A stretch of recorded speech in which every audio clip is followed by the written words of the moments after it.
आज हम आपको नरसिंहगढ़ के एक ऐसे प्रसिद्ध कथावाचक से रूबरू कराने वाले हैं जिन्होंने आध्यात्मिक जगत में अपनी खास पहचान बनाई है। प्रसिद्ध कथावाचक राघवानंद महाराज जी ने 16 साल की उम्र में कथा वाचन शुरू कर दिया और आज अध्यात्म के क्षेत्र में उन्होंने लगभग 25 वर्ष पूरे कर लिए हैं। आपको बता दें कि राघवानंद महाराज एक कथावाचक होने के साथ साथ एक गौ सेवक भी हैं और वहीं ब्यावरा में स्थित राघवानंद महाराज की गौशाला भी एक आकर्षक स्थल है। यहाँ गौशाला अपनी स्वच्छता और गायों की उत्तम देखभाल के लिए जानी जाती है, जो इसे अन्य गौशालाओं से अलग करती है।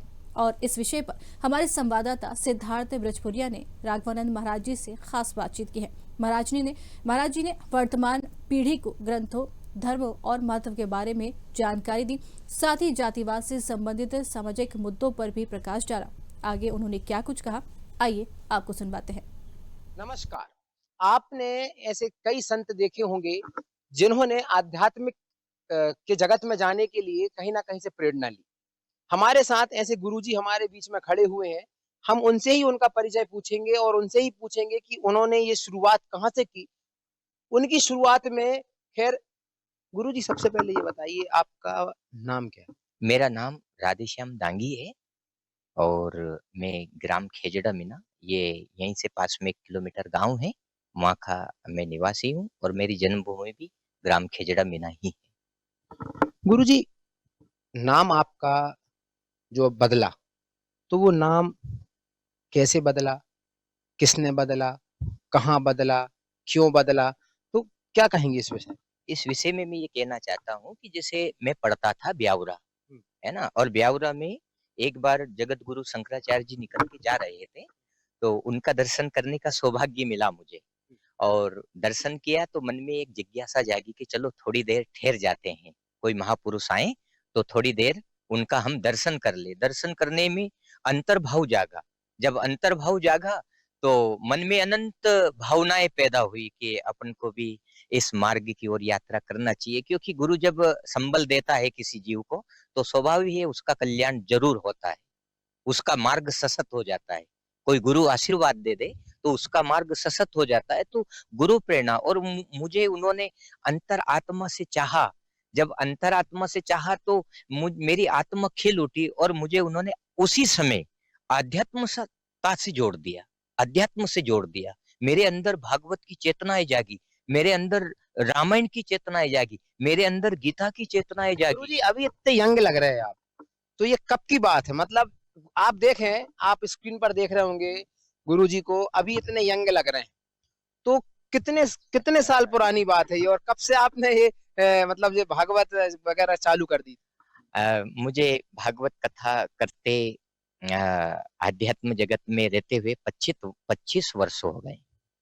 हाँ, और जब मैं 16 साल की उम्र का था, जब मैं पढ़ता था, तब मिले थे जगत गुरु शंकराचार्य जी। ऐसे महापुरुषों के दर्शन से जीवन परिवर्तन हो जाता है।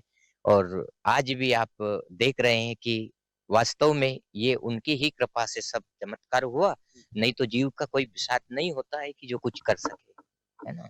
तो गुरुदेव ने फिर मेरे साथ में एक आनंद और ऐसा मार्गदर्शन प्रस्तुत किया और देखा गया कि मैंने उन मेरे अंदर जो जिज्ञासा पैदा हुई कि मैं गुरुदेव को एक भजन सुनाऊं, तो मैंने गुरुदेव को एक भजन सुनाया तो मेरा राग उनको अच्छा लगा, तो उन्होंने मुझे राघवानंद नाम दिया था। उनके मुख का नाम है राघवानंद और उन्होंने मुझे गुरु दीक्षा भी प्रदान करी थी। वो एक रात रुके थे और उन्होंने मुझे गुरु दीक्षा भी प्रदान करी। और फिर जब वो सुबह वहां से विदा हुए अन्नीलाल ट्रस्ट ब्यावरा से, तो फिर वहीं से मेरा मन बदल गया और वहीं से मैं इस भगवत मार्ग पे चल पड़ा। गुरुजी, घर में अगर घर की बात कर लें तो घर में कितने सदस्य हैं आप लोग? जैसे आपके बाबूजी होंगे, माँ होंगी, ठीक है, कितने भाई बहन हैं आप लोग? और सभी आध्यात्मिक क्षेत्र में है कि कोई किसानी कर रहा होगा, कोई क्या, कोई सर्विस क्लास में होगा, कैसा क्या है घर परिवार? परिवार किसान परिवार है, खेती बाड़ी करते हैं। माता पिता शुद्ध विचार रखते थे और वो भी भागवत का अनुसरण करते थे। हमारे यहाँ एक पंडित जी थे सोनकच्छ वाले, तो उनकी भागवत कथाएं सुनते थे। जहाँ हमारी माता जी का जो पियर है वहाँ वो भागवत कथा करवाते थे, तो सुनते थे, तो कुछ प्रभाव रहता है। जब आत्म शुद्धि होती है, तन शुद्धि होती है, मन शुद्धि होती है, तो उनके घर ने एक ऐसा बेटा जन्मता है जो जगत को एक सही दिशा देता है, भागवत मार्ग बताता है, ईश्वर की ओर यात्रा कराता है। ऐसा बेटा उनकी कोख से जन्मा।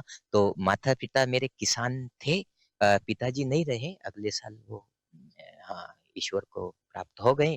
अभी माताजी है और एक बड़ा भाई है और मेरे 2 बहनें हैं और वो भी सब खेती-बाड़ी करते हैं। लेकिन मुझे गुरु प्रेरणा हुई तो मुझे इधर भागवत मार्ग में मोड़ दिया उन्होंने। तो गुरुजी क्या कहेंगे कि जैसे अभी आजकल का हम युग देख रहे हैं, लगातार समाज को लेकर या फिर कहीं ना कहीं देखें तो कहीं ना कहीं रोज कुछ ना कुछ बातें होती रहती हैं। हर चैनल्स पे आप देख रहे हैं, कहीं ब्राह्मण समाज की बात होगी, कहीं आप गोष्ठी समाज की बात होगी। तो ये एक बड़ा विषय है, ठीक है। आप उस समाज से आते हैं, तो हमने कहा क्यों ना हम आपसे पूछ लें, इस विषय पर क्या कहना चाहिए। इस पे मैं एक प्रकाश डालूँगा कि यदि हम किसी भी एक समाज को लेकर के अगर जो आगे बढ़ेंगे ना, तो उसमें संसार कुंठित हो जाएगा, मानव समाज कुंठित हो जाएगा। और जो समाज समाज से यदि घृणा करती है ना, तो वो समाज इस संसार में फिर आगे चल कर के टिक नहीं पाएगी, चाहे भले वो कितनी सामर्थ्य क्यों ना हो। जैसे रावण की बात कर लेते हैं, रावण सामर्थ्य था, इंद्रादिक देवता भी उसके यहाँ पानी भरते थे, झाड़ू लगाते थे, पोछा लगाते थे। ऐसा पावरफुल आदमी रावण ब्राह्मण कास्ट में जन्मा। आखिरकार अगर जो वो भी अपने आप को एक अलग रख करके अगर जो चलता था और कहता था कि वो राम बनवासी, वो राम मेरा क्या कर लेगा, आखिरकार उसको भी एक दिन धराशायी होना पड़ा। तो कोई भी अहंकार, कोई भी समाज किसी भी समाज से अलग रह करके इस संसार में आगे नहीं बढ़ सकती है। सभी को साथ लेकर के चलना पड़ेगा, तभी जाकर के मानव समाज का, जगत में जितनी भी समाज है सबका कल्याण होगा, अन्यथा समाज डूब जाएगी, समाज नष्ट हो जाएगी। गुरु जी क्या कहेंगे कि जैसे लगातार हम देख रहे हैं कि भागवत कथा तो बहुत लोग करते हैं, ठीक है। भागवत कथा करने की स्टाइल भी कई संतों की अलग अलग होती है, कई ब्राह्मणों की अलग अलग होती है, ठीक है। कोई भागवत कथा के दौरान आप देखते होंगे कि कोई शायरी भी कर देते हैं, कोई कविताएं भी पढ़ देते हैं। लेकिन आपकी ऐसी क्या विशेषता है कि लोग आपको बुलाते हैं, कांटेक्ट नंबर आपका लेते हैं। कुछ विशेषता तो होगी ऐसी खास, कुछ या फिर बोलने का अंदाज या फिर गीत गायन की कुछ अलग विशेषताएं होंगी। क्या है गुरुजी ऐसा कुछ। इसमें क्या शाश्वत सत्य की बात ये है कि जिसकी विचारधारा सत्य होती है, हकीकत मार्ग बताने की होती है, वो अपने आप में जगत को कन्वर्ट कर सकता है, अपने आप में जीव को खींच सकता है। और एक समय ऐसा आएगा कि जो सत्य राह पर चलता है ना, उसकी तरफ संपूर्ण जीव की आशा रहती है। और मैं एक और घटना बता दूं कि जब हम इस मार्ग में चले तो एक संत श्री कमल किशोर जी नागर महाराज है, सेमली धाम, पावन सेमली धाम वाले, तो उनका भी सानिध्य मिला। तो उनकी प्रेरणा से फिर हमको इस मार्ग में और शाश्वतता और सत्यता का दर्शन करने को मिला। तो हम जब से उनके बताए हुए मार्ग पे फिर अग्रसर हुए। गुरुजी क्या मतलब थोड़ी सी अगर अपन पर्सनली बात कर लेते हैं, तो आपके वैवाहिक जीवन क्या कुछ कहना चाहेंगे कि मतलब क्या टिप्पणी इसमें प्रकाश डालना चाहिए। नहीं, देखो, गृहस्थ जीवन जो होता है, गृहस्थ मार्ग, वो सशक्त और शाश्वत सत्य है। उसमें क्या होता है कि जितनी भी मन विचारधारा है, जितनी भी अपनी जो मन की जो भावना है, जैसे मन को तृप्त करने जैसी या मन को एक जगह स्थिर करने जैसी, तो गृहस्थ से बड़ा साधन इस जगत में दूसरा नहीं है। गृहस्थ में रह करके आप सब कुछ पा सकते हो, गृहस्थ में रह करके आप आध्यात्म पा सकते हो, गृहस्थ में रह करके आप भगवान को पा सकते हो, और बड़ी से बड़ी साधना भी आप गृहस्थ में रह करके कर सकते हो। गृहस्थ से हट करके कोई भी साधना संभव नहीं। अभी मैं आ रहा था तो हमने विजुअल बनाए हैं, बहुत बड़ी गौशाला बना ली है, बहुत सारी गाय देखी हमने, ठीक है। और यहाँ पर पीछे हम अपने कैमरामैन से चाहते जा रहे हैं, यहाँ पर आप दिखा दीजिएगा। हमने अभी आपको विजुअल तो इसके बनाए हैं खैर, लेकिन हम एक बार और आपको दिखाना चाहते हैं। ये देखिएगा, ये जो हम आपको दिखा रहे हैं, नीचे नीचे दिखाइएगा, जो हम आपको नीचे दिखा रहे हैं, यहाँ पर गाय जो है यहाँ पर सुबह घूमती है, हाँ विचरण करती है। और वहां पर जो है उनका वहां पर वो गाय हमने आपको दिखाई थी, हाँ भरण पोषण होता। गुरुजी क्या कहेंगे कि लगातार हमने इतनी सारी गौशालाएं देखी, लेकिन बिल्कुल गाय में देखें आप, कोई दाग नहीं, बिल्कुल साफ सुथरी, बिल्कुल कोई ऐसा नहीं कि कोई कीचड़ छपी हो या फिर हमने ये खुद देखा है। तो ये कैसे मतलब इतनी मतलब कितने यहाँ पर आपके वो लगे हैं, सेवक लगे हैं कि इतना ख्याल रखते हैं। और गाय को हमारे हिंदू हिंदू धर्म में और शास्त्रों में माता कहा गया, और स्वाभाविक सी बात है, गाय हमारी माता है। तो इतने व्यवस्थित तरीके से कैसे? इसमें एक यही कारण है कि जैसे हमारे यहाँ सेवा कर्मी गोपाल है, वो सब हमसे जुड़े हुए हैं और हम उनको यही मार्गदर्शन करते हैं कि एक माँ एक बेटे को दूध पिलाती है, ऐसे गौ माता अपन को दूध पिलाती है। तो जैसे माँ एक बच्चे का ख्याल रखती है, ऐसे कैसे ही अपने गौ माता का ख्याल रखना है। और यदि हम ऐसे गौ माता का ख्याल रखेंगे तो वास्तव में गौ माता पनपेगी, गौ माता का वंश बढ़ेगा और युगों युगों तक इस धरती माँ को सुकून और शांति मिलेगी केवल गौ वंश की सेवा करने से। गुरुजी, और जाते जाते हम आपसे ये पूछना चाहते हैं कि हमने लगातार देखे हैं, बहुत लोग हैं जो गाय की सेवा करते हैं, बहुत लोग हैं जो गाय को माता मानते हैं। माता तो खैर सभी मानते हैं, कोई दिल से मानता है, तो कोई पूजा आराधना करके मानता है, और कोई कुछ लोग ऐसे हैं जो बोलते माता है लेकिन कर नहीं पाते सेवा। तो गुरुजी, उनके लिए क्या कुछ बोलना चाहेंगे कि जब तक माता, गाय माता जब तक दूध देती है, तब तक वो अपने घर पे रखते हैं। उसके बाद हमने देखा है कि फिर वो गाय माता को अपने घर से निकाल कर, हमने देखा रोडों पे वो घूमती है। तो ऐसे जो व्यक्ति हैं उनको क्या कहेंगे आप? अपने आपके विचार क्या कहना चाहेंगे? मेरा विचार तो ये है कि जैसे अपनी माँ चाहे बूढ़ी हो जाए तो उसको क्या हम घर से निकाल सकते हैं क्या? अपनी माँ को ऐसे कैसे ही गौ माता भी एक माँ से बड़ा दर्जा रखती है। माँ ने 2-4 साल 2 साल ज्यादा से ज्यादा दूध पिलाया अपने स्तन से, लेकिन गौ माता तो जिंदगी भर दूध पिलाती है। तो माँ से भी ज्यादा बड़ा दर्जा गौ माता को देना चाहिए। और जब ऐसा भाव जीव के अंदर पैदा होगा तभी जाकर के वो मातृ भाव से गौ माता की सेवा करेगा, और ऐसी भावना उनके अंदर जागेगी तभी जाकर के ये गौ माता का कल्याण होगा और जीव जगत का कल्याण होगा। गुरुजी, अब हमारा जैसे दर्शक देख रहे हैं आपको, ठीक है, हमारी ये क्लिपिंग हर एक घर तक पहुंचेगी, लोग टीवी पर भी आपको सुनेंगे, देखेंगे। क्या कुछ कहना चाहते हैं नए युवाओं को कि अध्यात्म से कैसे जुड़ें, ग्रंथों से कैसे जुड़ें? आजकल की पीढ़ी आप देख रहे हैं कि लगातार सोशल मीडिया पर बड़ी एक्टिव हो गई है। आप इंस्टा पर देख लें, फेसबुक पर देख लें, ऐसी बहुत लोग ऐसे हैं जो एक्टिव हो चुके हैं सोशल मीडिया पर। तो उन युवाओं को क्या कहना चाहते हैं कि आध्यात्मिक से कैसे जुड़े, शास्त्रों से कैसे जुड़े, ग्रंथों से कैसे जुड़े? हाँ, युवाओं को एक ही निवेदन है कि आप ज्यादा से ज्यादा ईश्वर के नाम में गति मति रखे। ईश्वर नाम में गति मति रखने से क्या होगा कि आपका मन शुद्ध होगा, अंतःकरण शुद्ध होगा। और जहाँ अंतःकरण की शुद्धि होगी वहाँ है ना, अपने विचार स्वतः ही अच्छी जगह लगेंगे, अपना मन अच्छी जगह जाएगा। और यदि युवाओं का मन अच्छी जगह जाएगा तो वो माता की सेवा कर सकेंगे, माता पिता की सेवा कर सकेंगे, गौ माता की सेवा कर सकेंगे और एक सभ्य समाज इस जगत को प्रदान कर सकेंगे। तो पहले तो अपने अंतःकरण की शुद्धि, और अंतःकरण की शुद्धि ईश्वर के नाम से होती है, सद विचारों से होती है, सद वचन से होती है। और जो आज इंटरनेट नेट जो भी फेसबुक व्हाट्सएप जो देख रहे हैं आज की जो युवा पीढ़ी, उससे क्या होता है उनके मन में एक चटपटाहट पैदा होती है, उनके मन में एक अशांति पैदा होती है। इसलिए इन मार्गों को थोड़ा कुंठित करके, इनको थोड़ा सा छोड़ करके सुबह सुबह में सूर्य उदय से पहले थोड़ा सा है ना भगवत चिंतन करे, ईश्वर की ओर यात्रा करे, और फिर आप शुरुआत करेंगे। तो जैसे ये मोबाइल में जितनी भी जो व्यवस्थाएं आती, जैसे कटु वाक्य भी आते हैं, कटु चित्र आते हैं जिनको नहीं देखना चाहिए, जिन शब्दों को नहीं सुनना चाहिए, ऐसी चीजें भी इसमें प्रस्तुत होती है और होगी, संभवता है। लेकिन जैसे मोबाइल है, इससे भी खतरनाक तो अपना मन है ना अपने अंदर, है ना। तो यदि आप मन को सुधार लोगे तो मोबाइल आपको असर नहीं करेगा, और मन यदि सुधर गया तो फिर सारी गतिविधि आपकी सुधर जाएगी। और जो सुधरा हुआ मन रहता है वो सुधरा हुआ जीवन रहता है। और यदि सुधरा हुआ जीवन होगा तो जैसे आप यहाँ चल के आए ऐसे आप कहीं भी विचरण कर सकते हो, आपके जीवन में कहीं भी रुकावट पैदा नहीं होगी। गुरुजी, हमने सुना है कि आप, ये तो मतलब खैर पर्सनल हो जाएगा ये, आपने शायद किसी को बताया भी नहीं, लेकिन हमको ऐसा लग रहा है कि राघव नंद महाराज जी क्या पर्चा भी खोलते हैं क्या? नहीं नहीं नहीं, देखो क्या होता है कि शाश्वत सत्य एक अलग है और कुछ लोगों को बनाना कुछ एक अलग बात है।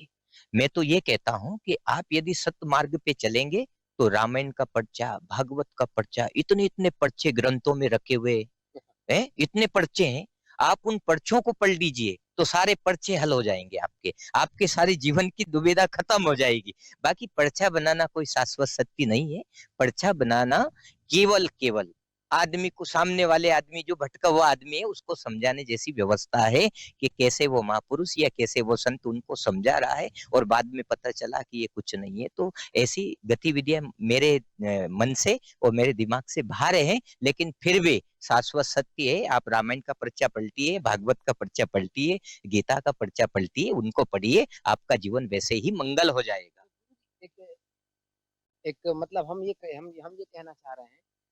कहना चाह रहे हैं आपसे कि न्यूज अगर कोई भी खबर दिखाता है तो उसको बड़ी डिटेल में दिखाता है, मतलब बिल्कुल गहराई तक। ठीक है, तो अभी अपन इतनी बातें जो हुई हैं, ये आपने इस चीज को समझा है, इस चीज को जाना है कि, और आपने ये भी बताया है कि युवाओं को कैसे रहना चाहिए, ग्रंथों को कैसे पढ़ना चाहिए, पर्चे की बात भी आपने करी, इतनी सारी बातें आपने करी, आप खुशमिजाज भी हैं। ठीक है, जाते जाते गुरुजी एक दिल से एक प्रश्न निकल रहा है मेरे, तो मैंने कहा मैं पूछ ही लेता हूँ। खैर समाज इसकी इजाजत नहीं देती है, लेकिन अगर हम पूछ लें तो हमारी शुद्धि भी हो जाती है और जो सुन रहे हैं उनकी शुद्धि भी हो जाती है।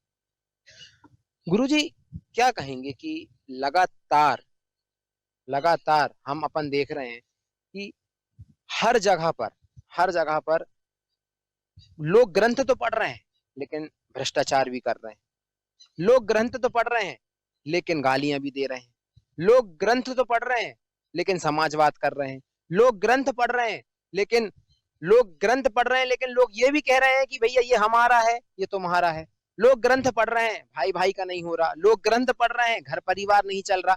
तो गुरुजी क्या मतलब समस्या कहाँ पर आ रही है हमें? मतलब ग्रंथ पढ़ने के बाद, शाश्वत गीता पढ़ने के बाद, आप भगवत गीता पढ़ लो, रामायण पढ़ लो, आप इतने आध्यात्मिक चीजें पढ़ रहे हैं, उसके बाद भी कहीं ना कहीं ये क्या, आप उस पर क्या प्रकाश डालना चाहते हैं? कहने का तात्पर्य ये है कि पढ़ना एक अलग है और पढ़ करके उसको समझ लेना, उसको जान लेना, वो एक अलग बात है। आप किसी भी चित्र को पढ़ोगे, आप जैसे रोड पे जा रहे हैं और एक मोड़ है, वहां लिखा है कि कृपया धीरे चलिए, खतरनाक घूम है, लेकिन आपने पढ़ लिया लेकिन समझे नहीं और स्पीड कम नहीं करी आपने। यदि स्पीड कम नहीं करोगे तो आपके साथ में हादसा होगा। तो ये जगत क्या कर रहा है, रामायण पढ़ रहा है, गीता पढ़ रहा है, भागवत पढ़ रहा है, सुन रहा है, लेकिन जो अपनी स्पीड है उसको कम नहीं कर रहा ना, तो फिर ये हादसे होते हैं। यानी मन के वेग को नहीं रोक रहा है। अपने मन में जो अशांति है, उस अशांति के कारण वो कुछ भी अनाप शनाप बोल देता है, गाली देता है। तो मेरा कहने का मतलब ये है कि आप रामायण को पढ़ते हो तो रामायण को पढ़ने के बाद में उसे समझो। आप भागवत पढ़ते हो तो पढ़ने के बाद में उसको समझो। समझोगे तो जो विवाद है, जो वाद है, इसकी नौबत ही नहीं आएगी। हाँ, नौबत ही नहीं आएगी, क्योंकि हम समझते नहीं और नहीं समझेंगे तो फिर ये जैसे वाद विवाद जो चल रहे हैं, जातिवाद जो चल रहा है, जो झगड़ा चल रहा है, ये हमारा है, ये हमारा है, ये उनका है, ये चलता रहेगा। और यही महाभारत में हुआ था। यदि वो समझ जाते, कौरव लोग समझ जाते कि ये धरती इनकी भी है और हमारी भी है, लेकिन यदि दुर्योधन से भगवान श्री कृष्ण जी ने स्वयं कहा था कि दुर्योधन केवल पांडवों को 5 गांव दे दे, लेकिन 5 ग्राम की बात करी थी, 5 ग्राम दे दे, लेकिन वो भी उसने नहीं दिया, तो फिर महाभारत हुई। ये समझने की बात थी। यदि वो समझ जाते तो ऐसी महाभारत नहीं होती और इतना खून खराबा नहीं होता। वो सबसे बड़ा युद्ध था, कितने लोग मारे गए थे, और ये आज तक कोई समझ नहीं पाया। और जब तक नहीं समझेंगे, जब तक ये ऐसा घमासान, ये एक दूसरे के प्रति ऐसी कटु भावना, ऐसा सब चलता रहेगा। इसलिए जीव को समझना चाहिए कि हमें भागवत क्या कह रही है, गीता क्या कह रही है, रामायण क्या कह रही है। ऐसा समझेंगे तो सबका कल्याण होगा। दर्शकों, ये एक बड़ी स्टोरी थी आपके लिए कि कैसे एक गांव के बालक ने आध्यात्मिक तौर को जुड़ने के लिए और अध्यात्म से जुड़ने के लिए शंकराचार्य जी से भेंट हुई। शंकराचार्य जी ने उनको आशीर्वाद दिया, उनसे कहा कि आप एक मुझे गीत सुनाइए, भजन सुनाइए। उन्होंने भजन सुनाया, बिल्कुल राग से सुनाया। शंकराचार्य जी को बहुत पसंद आया उन्होंने उस भजन को सुनने के बाद इनका नाम दिया राघवानंद महाराज। तो दर्शकों, आप देख रहे थे कि राघवानंद महाराज जी ने ये तक बताया कि युवाओं को अगर ग्रंथों से जुड़ना है, युवाओं को अगर अच्छे कर्म करना है, तो वो ग्रंथ के साथ साथ जो ग्रंथ पढ़ रहे हैं उसको फॉलो करना जरूरी है। हमने जब उनसे ये भी पूछा कि आजकल भाई भाई के नहीं हो रहे हैं, परिवार में विवाद चल रहा है, ये चल रहा है, वो चल रहा है, गीता तो सब पढ़ते हैं, तो उन्होंने एक चीज और बताई कि कोई भी चीज अगर आप पढ़ते हो, कोई भी चीज का आप अध्ययन करते हो, तो उसको पालन करना बहुत आवश्यक है। अगर आप पालन नहीं करेंगे तो शायद वो आप जो पढ़ रहे हो उसका कोई मतलब नहीं है। ये स्टोरी आपके बिल्कुल घर में, हर घर में जानी चाहिए और आपके बच्चों को जरूर सुननी चाहिए, क्योंकि बच्चे जब कार्टून देखते हैं, हमने देखा है अक्सर तारक मेहता लगा लेंगे, छोटा भीम लगा लेंगे, और उनके पेरेंट्स भी बिल्कुल लगा के दे देते हैं। बच्चों को आधे घंटे ऐसी स्टोरी जरूरी नहीं है कि हमारा चैनल की सुने आप, हर चैनल की स्टोरी सुने आप। कोई अगर अच्छी स्टोरी बता रहा है, कोई अच्छी स्टोरी, अगर किसी संत का इंटरव्यू है, किसी आध्यात्मिक जगह पर हम गए, सांस्कृतिक जगह पे गए, तो उस स्टोरी को अपने बच्चों को सुनवाइए। उससे क्या होता है, उनका जो छोटा भीम से क्या होगा, छोटा भीम से हंस लेंगे, वो थोड़ा सा खाना खा लेंगे, नहीं खा रहे हैं तो, लेकिन ये आदत डालना बहुत जरूरी है। और ये आदत डालेंगे उनके पेरेंट्स तो भविष्य में उनको, क्यों गुरुजी, उनको भविष्य में गीता इतनी पढ़ने की जरूरत भी नहीं होगी, क्योंकि वो बचपन से वो देखते आएंगे, है ना। ये थे हमारे साथ राघवानंद जी महाराज, जिन्होंने बताया कि कैसे क्या अब भविष्य में ये और काम करेंगे, और गायों की सेवा कैसे होती है, गाय को कैसे करा जाता है, सब महाराज जी ने विस्तृत बताया। इस रिपोर्ट को पूरा देखिए। कैमरा पर्सन रुद्रांश के साथ मैं सिद्धार्थ वृषपुरिया, न्यूज अवर।